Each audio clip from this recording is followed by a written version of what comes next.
Setelah berhasil mengubah semua sertifikat kekayaan atas namanya, suamiku dengan percaya diri mengajukan cerai.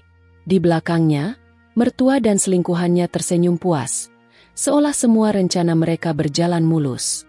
Tapi tanpa mereka sadari, mereka sedang berada dalam jebakan yang sudah kusiapkan. Ingin tahu bagaimana permainan ini berbalik? Tonton sampai akhir.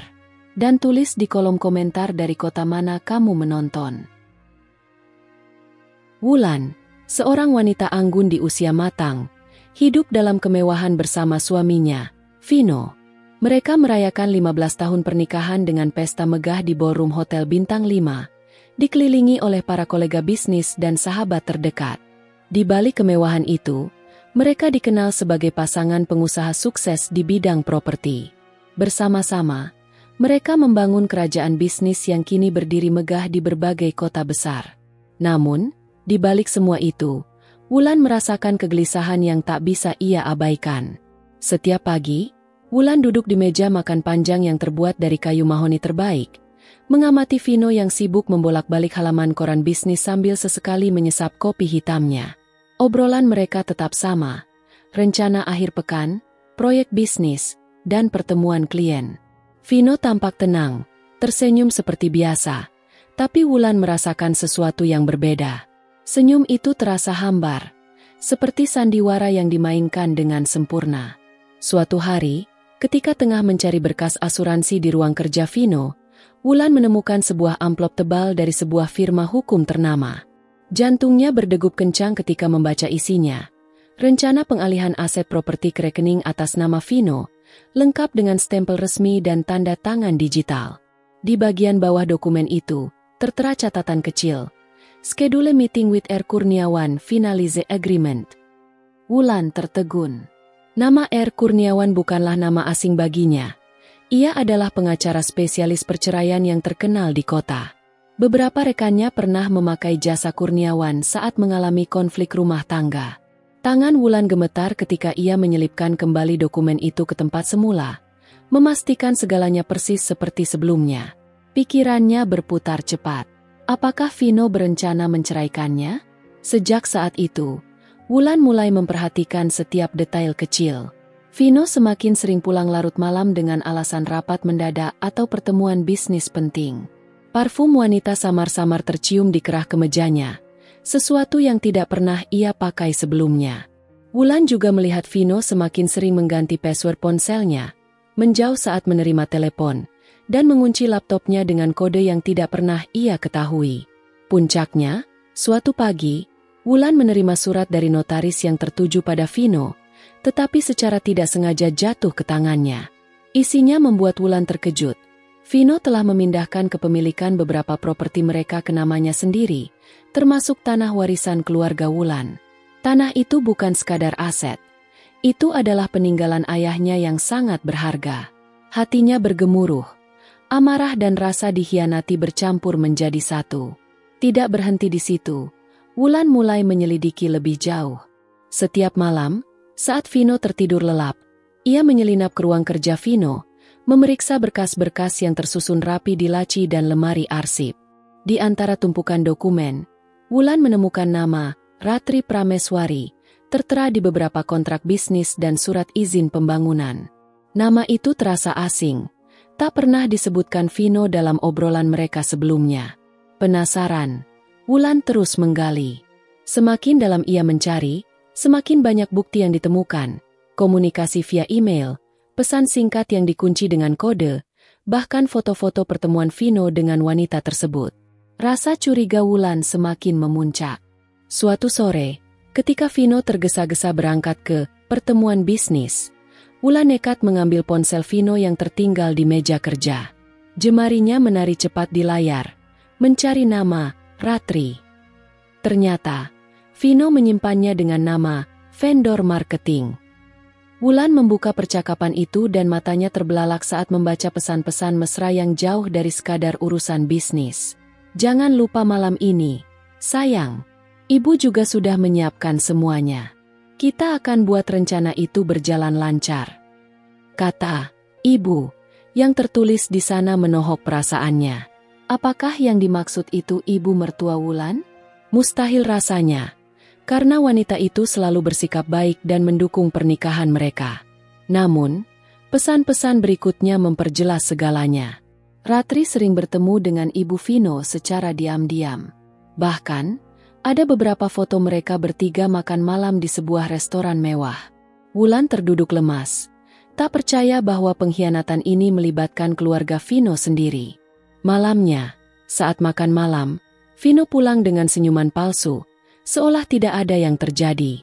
Wulan menatapnya dalam-dalam, menahan emosi yang bergemuruh di dadanya. Namun, di balik tatapannya yang tenang, Wulan menyusun rencana besar.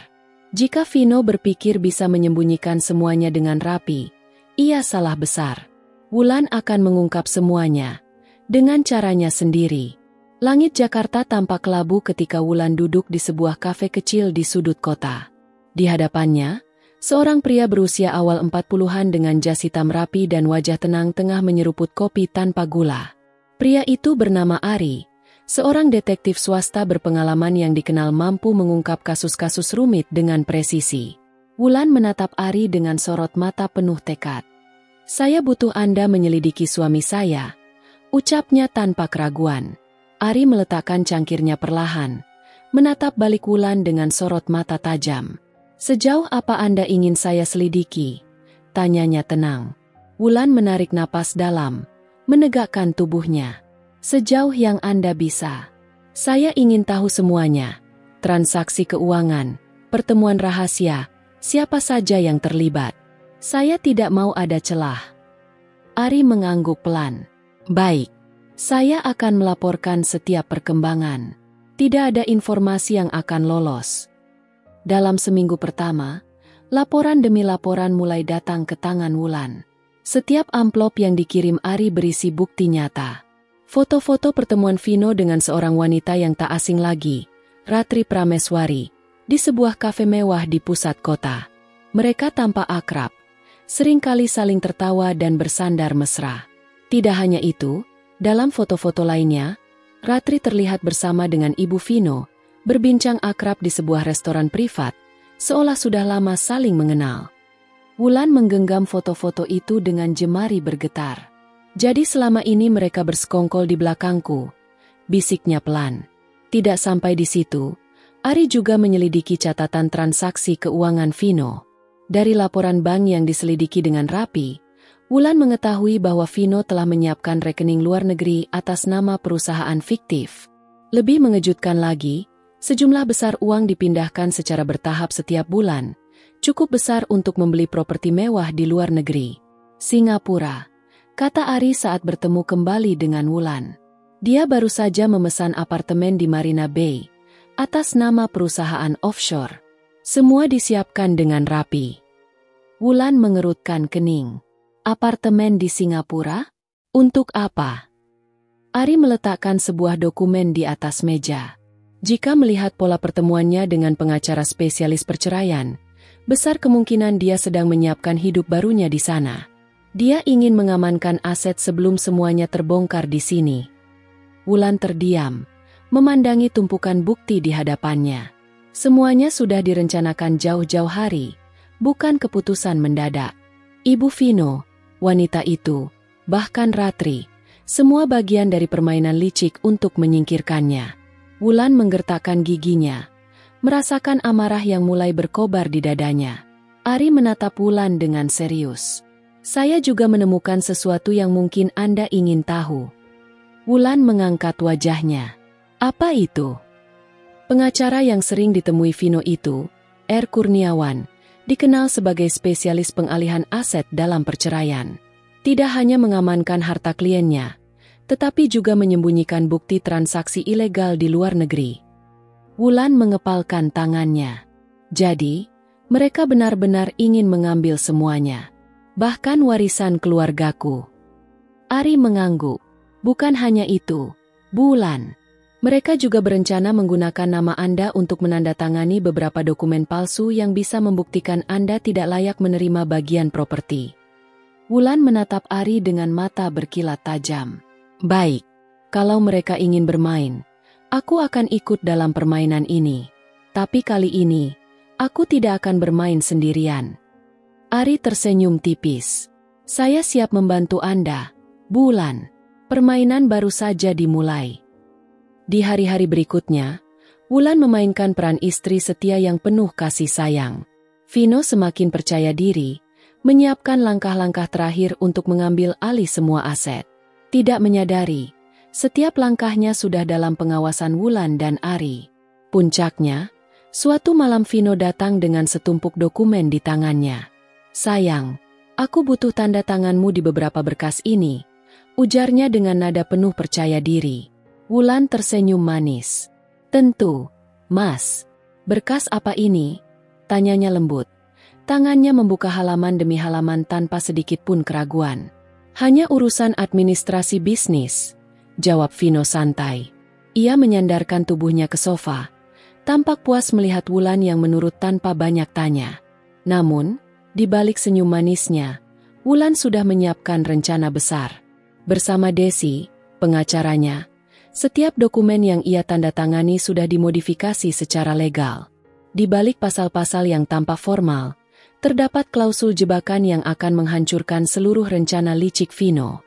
Wulan menandatangani setiap lembar dengan tenang, tanpa sedikit pun getaran di tangannya.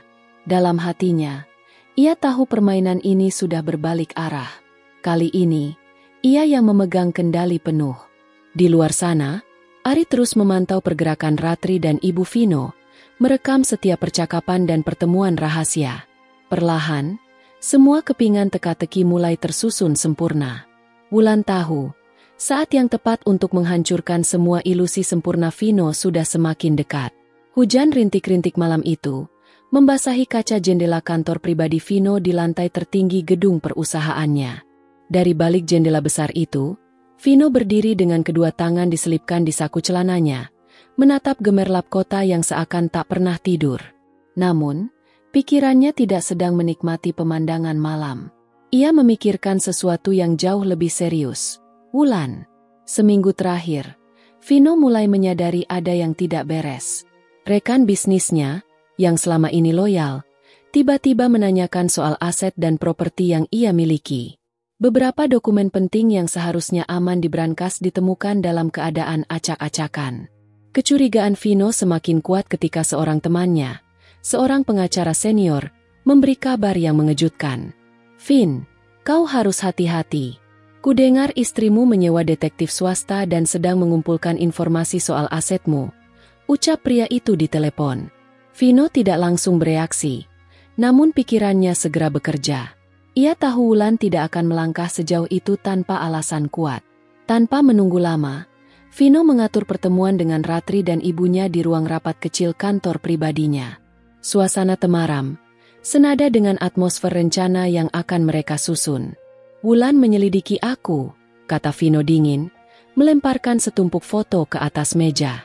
Foto-foto itu memperlihatkan Ari, detektif swasta yang disewa Wulan, sedang bertemu dengan beberapa pengacara dan memasuki gedung pengadilan. Ratri menatap foto-foto itu dengan alis berkerut. Kau yakin ini sudah sejauh itu? Aku tidak sekadar yakin. Aku punya bukti, jawab Vino.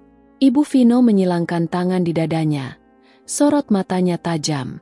Kalau begitu, kita harus bergerak lebih cepat. Vino tersenyum tipis. Benar, kita akan buat jebakan untuknya. Tanpa menunggu waktu lama, Vino menghubungi Kurniawan, pengacaranya yang dikenal licik dan tak kenal ampun. Bersama, mereka menyusun serangkaian dokumen palsu yang menunjukkan bahwa Wulan terlibat dalam penggelapan aset perusahaan.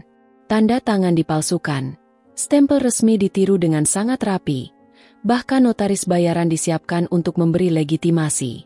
Rencana itu dibuat sempurna tanpa celah. Tidak berhenti di situ, Vino menginstruksikan Ratri untuk memancing Wulan dalam percakapan telepon yang diam-diam direkam.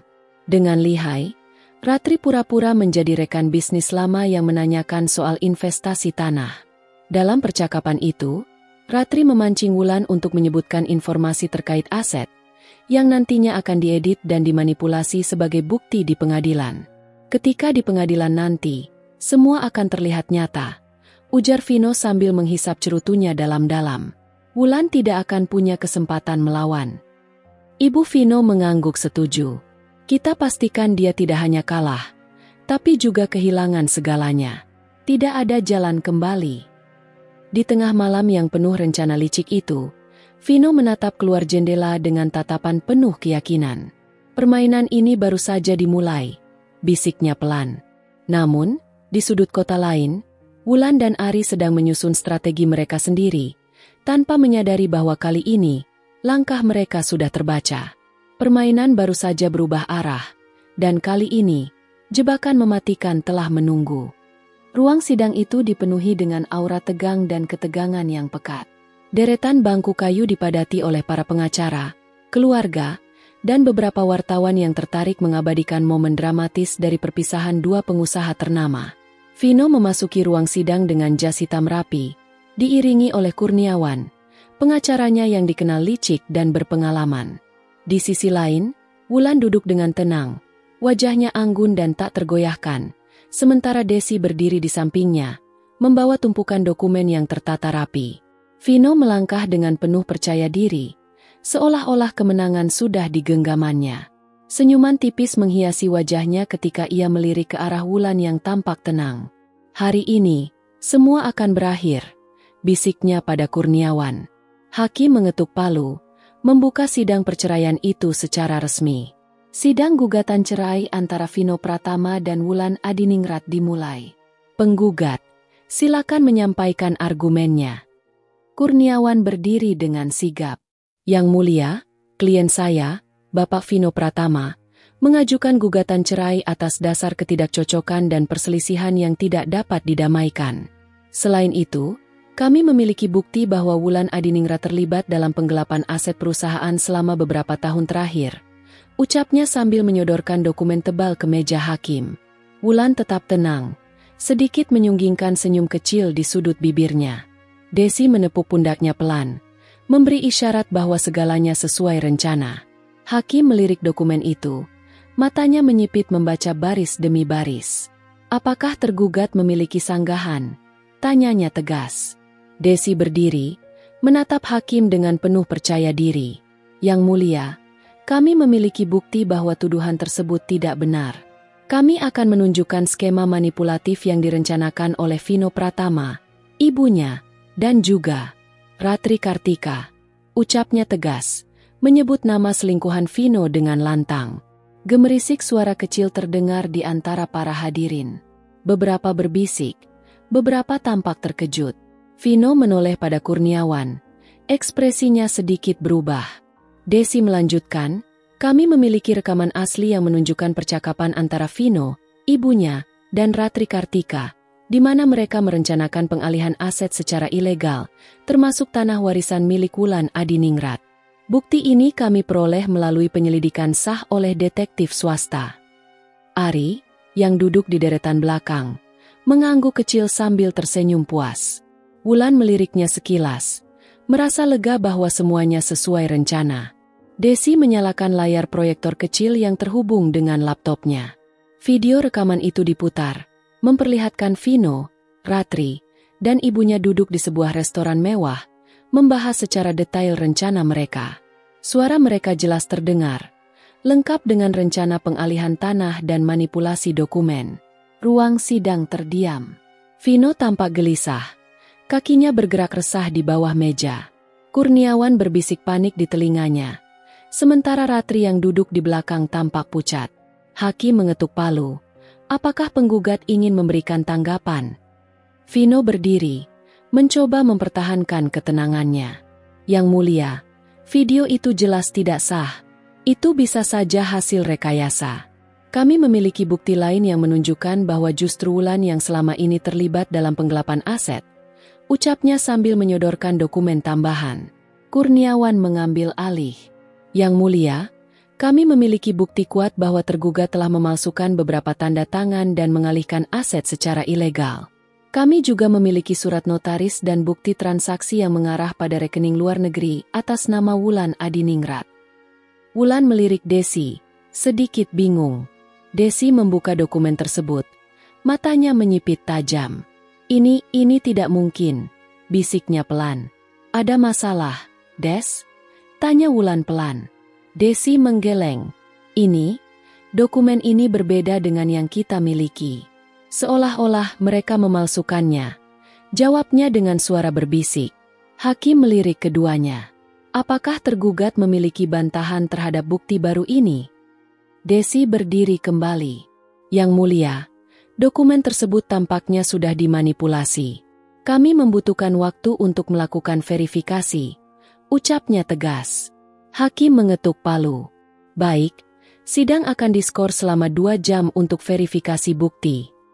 2 jam kemudian, ruang sidang kembali dipenuhi hadirin yang tampak semakin penasaran. Hakim kembali duduk, menatap para pihak dengan wajah serius. Setelah melakukan verifikasi, ditemukan bahwa sebagian besar dokumen yang diserahkan oleh pihak penggugat tidak dapat diverifikasi keasliannya. Namun, untuk memastikan keadilan, persidangan akan dilanjutkan dengan pemeriksaan lebih lanjut, ucapnya dengan nada tegas. Desi tersenyum tipis, sementara Vino menahan kesal. Hakim melanjutkan, berdasarkan bukti rekaman yang diajukan oleh tergugat, terdapat indikasi kuat bahwa ada upaya pengalihan aset secara tidak sah. Namun, untuk memutuskan hal ini, persidangan berikutnya akan menghadirkan saksi dan ahli forensik dokumen. Wulan menatap Vino dengan tatapan dingin penuh kemenangan. Vino balas menatapnya dengan senyum sinis, berbisik pada Kurniawan. Belum selesai. Aku akan buat dia menyesal. Wulan berdiri, melangkah keluar ruang sidang dengan kepala tegak. Di depan pintu, Ari sudah menunggunya. Kau menang setengah jalan, ucapnya pelan. Wulan tersenyum dingin. Setengah tidak cukup. Ari, kali ini, aku ingin dia hancur. Benar-benar hancur. Ari mengangguk, menyadari bahwa permainan baru saja dimulai. Kali ini, bukan hanya pembuktian di pengadilan yang akan dilakukan Wulan. Ia merencanakan sesuatu yang jauh lebih besar. Pagi itu, embun masih menempel di kaca jendela ketika Wulan duduk di depan meja kayu berukir, memandang setumpuk dokumen yang tersusun rapi. Matahari mulai menyelinap di sela-sela tirai, menyoroti wajahnya yang kini penuh ketegasan. Di tangannya, sebuah amplop coklat tebal, berisi dokumen dan rekaman yang telah dikumpulkan oleh Ari selama berminggu-minggu. Ari datang tepat waktu, mengenakan jas hitam dan senyum penuh percaya diri. Semua sudah siap. Media besar sudah menyetujui kesepakatan. Mereka akan merilis berita itu hari ini, ucapnya sambil menyerahkan ponsel kepada Wulan. Wulan menatap layar ponsel itu, deretan pesan dan email dari jurnalis ternama memenuhi notifikasinya. Kau yakin tidak akan ada yang bocor ke Vino? Tanyanya memastikan. Ari menggeleng. Aku sudah pastikan, semua akan keluar serentak. Tidak ada ruang untuknya melarikan diri. Wulan menarik napas panjang, mengingat kembali semua penghinaan dan manipulasi yang dilakukan Vino. Pengalihan aset, dokumen palsu, pengkhianatan bersama ibunya dan selingkuhannya. Semua itu terbayang jelas di kepalanya. Baiklah, ucapnya mantap. Lakukan. Ari menekan sebuah tombol di ponselnya, dan dalam hitungan menit, berbagai portal berita nasional mulai menayangkan headline mengejutkan. Pengusaha properti ternama tersandung skandal penggelapan aset bersama ibu kandung dan selingkuhan. Kebohongan bertahun-tahun terbongkar. Vino Pratama diduga alihkan aset ke rekening luar negeri. Ibu kandung terlibat dalam manipulasi aset. Istri sah ungkap bukti rekaman mengejutkan. Wulan menatap layar televisi di ruang tamunya, menyaksikan para jurnalis berlomba-lomba menyiarkan berita tersebut. Cuplikan video rahasia yang diambil Ari diputar berulang kali, memperlihatkan Vino, ibunya, dan Ratri sedang berbincang mengenai pengalihan aset, lengkap dengan rencana mereka untuk menjatuhkan Wulan di pengadilan. Vino yang sedang duduk di kantornya, langsung dikejutkan dengan puluhan panggilan telepon. Notifikasi berita memenuhi ponselnya.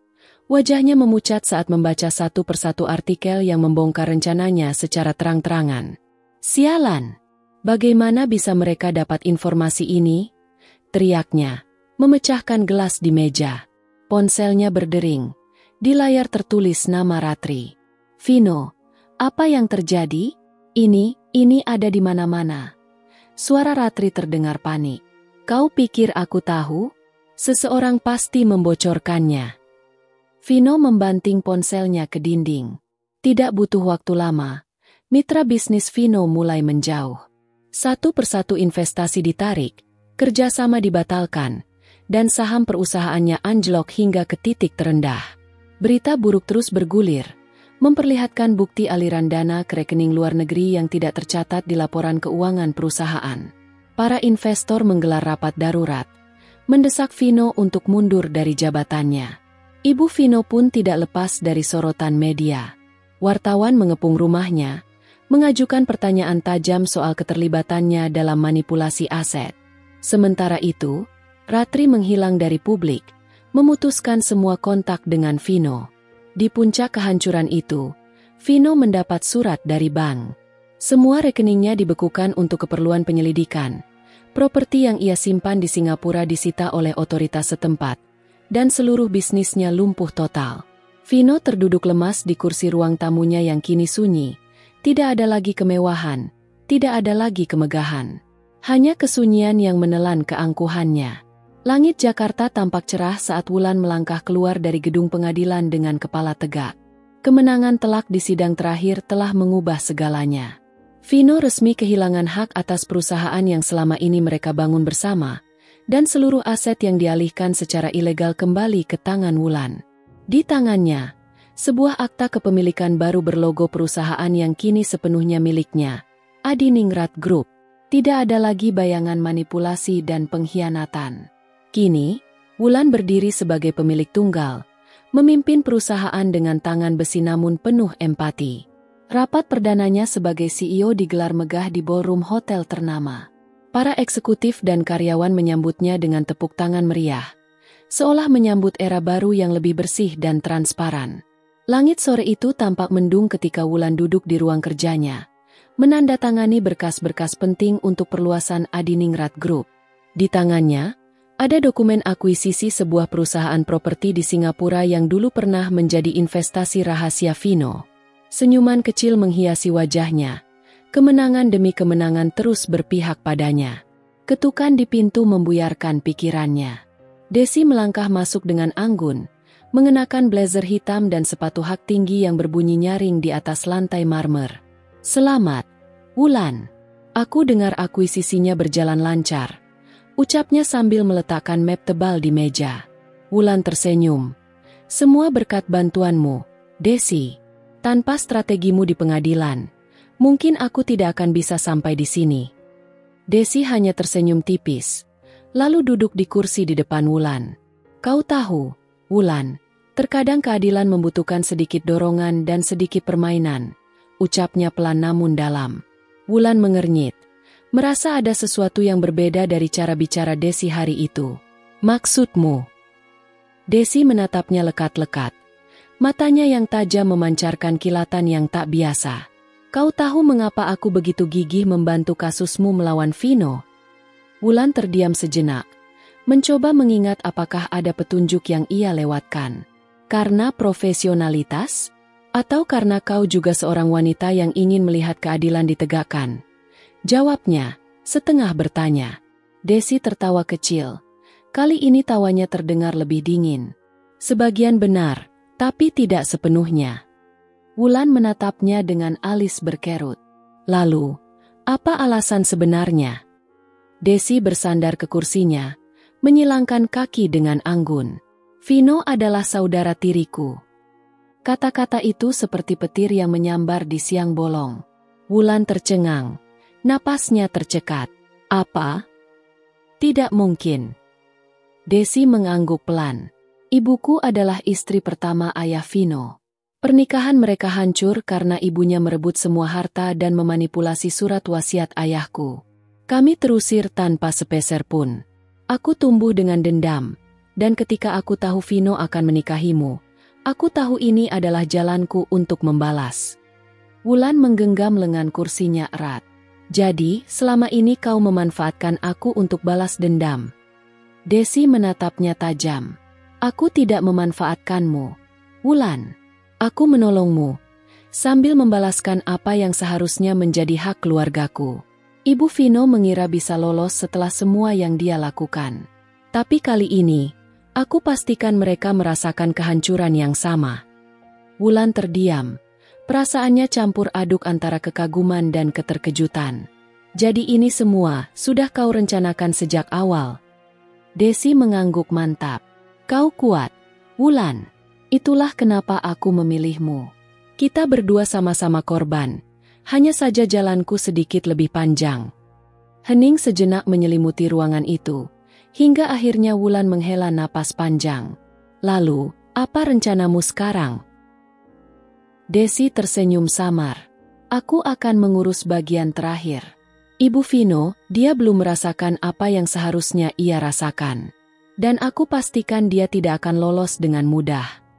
Wulan menatap Desi, kini dengan pandangan yang berbeda. Dia bukan sekadar pengacara tangguh.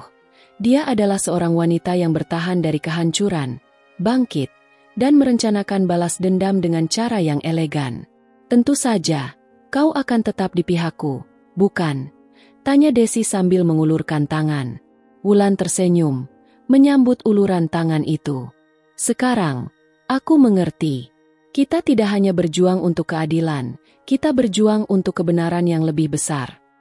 Keduanya saling menatap dengan pemahaman yang dalam, bersiap melangkah ke babak terakhir yang akan mengguncang hidup Vino dan ibunya sekali lagi. Malam itu, kilat menyambar di langit Jakarta, seolah menandai sebuah babak akhir yang tak terhindarkan. Di sebuah ruang rapat rahasia yang disewa oleh Desi, Wulan duduk di seberang meja panjang dengan raut wajah penuh ketegasan. Di sampingnya, Desi tengah menyiapkan berkas terakhir yang akan menghancurkan pertahanan terakhir Ibu Vino. Kau yakin ini akan berhasil? Tanya Wulan, sedikit ragu. Desi menutup mapnya dengan mantap. Aku sudah menyiapkan semuanya dengan rapi. Begitu kita serahkan dokumen ini ke pihak berwenang, seluruh aset ilegal yang dialihkan atas nama ibunya akan disita. Kali ini, mereka tidak akan lolos. Wulan mengangguk pelan. Ia ingat bagaimana Ibu Vino memperlakukannya seperti hiasan belaka dalam pernikahannya. Tak pernah dihargai, bahkan sering diremehkan di hadapan Vino. Sekarang, ia akhirnya punya kesempatan untuk menuntut keadilan. Pagi itu, Desi dan Wulan menyerahkan semua bukti yang telah dikumpulkan ke kejaksaan, termasuk dokumen peralihan aset dan bukti pencucian uang yang melibatkan nama Ibu Vino. Proses hukum berjalan cepat. Berita tentang skandal besar itu tersebar di media dalam hitungan jam. Ibu Vino yang biasanya anggun dan penuh wibawa, kini tampak terpojok di layar televisi, dikelilingi para wartawan yang menghujaninya dengan pertanyaan. Apakah benar Anda melakukan penggelapan aset bersama Vino Adiningrat? Tanya seorang wartawan dengan mikrofon yang hampir menyentuh wajahnya. Wanita itu terdiam, wajahnya pucat pasi. Semua pintu perlindungan yang selama ini ia bangun runtuh seketika. Sementara itu, Vino, yang kini hidup dalam keterasingan, menonton berita itu dari layar kecil di kamarnya. Wajahnya tegang, tangannya bergetar hebat. Namun, tepat di saat Wulan dan Desi merayakan kemenangan mereka, sebuah surat tiba di kantor Wulan. Surat itu tanpa nama pengirim, hanya tertulis, untuk Wulan Adiningrat. Dengan rasa penasaran, Wulan membuka surat itu. Di dalamnya, ada sebuah foto lama yang tampak buram, namun jelas memperlihatkan Desi muda bersama seorang pria berjas hitam. Wulan menatap foto itu dengan seksama, merasa ada sesuatu yang janggal, hingga matanya terpaku pada lencana kecil di dada pria itu. Lambang Adiningrat Group. Di balik foto itu, tertulis dengan tinta merah. Kau pikir kau tahu segalanya? Ini baru permulaan. Wulan tertegun. Pikirannya berputar, mencoba mengingat apakah ada kaitan antara Desi dan perusahaan itu jauh sebelum mereka bertemu. Lalu ingatannya kembali pada pengakuan Desi yang menyebut dirinya saudara tiri Vino. Jadi ini semua lebih dari sekadar balas dendam. Bisik Wulan dengan suara bergetar. Desi ternyata tidak hanya berusaha menghancurkan Vino dan ibunya. Ia berambisi untuk mengambil alih Adiningrat Group sepenuhnya. Balas dendam itu hanyalah langkah awal. Di balik layar, Desi telah mempersiapkan jaringan hukum dan bisnis untuk merebut kursi kepemimpinan, dan Wulan hanyalah alat untuk membuka jalan itu. Sebuah panggilan telepon masuk ke ponsel Wulan. Di layar, tertulis nama Desi. Dengan tangan sedikit gemetar, Wulan mengangkatnya. Sudah kau terima suratnya? Suara Desi terdengar dingin dan tanpa emosi. Kau merencanakan ini sejak awal? Tanya Wulan, suaranya tercekat. Desi tertawa kecil. Keadilan memang manis, Wulan. Tapi kekuasaan, itu jauh lebih lezat. Sambungan terputus. Wulan menatap kosong ke depan, menyadari bahwa permainan baru saja dimulai, dan kali ini, lawannya lebih licik dan tak terduga. Pelajaran penting dari cerita ini. Dalam hidup, keadilan bisa diraih, tapi jangan pernah lengah setelah kemenangan. Terkadang, musuh terbesarmu bukanlah orang yang tampak di depan mata, tapi mereka yang berdiri di sampingmu, menunggu momen yang tepat untuk menusuk dari belakang. Kepercayaan itu mahal, dan sekali kau meletakkannya di tangan yang salah, kau mungkin akan kehilangan segalanya.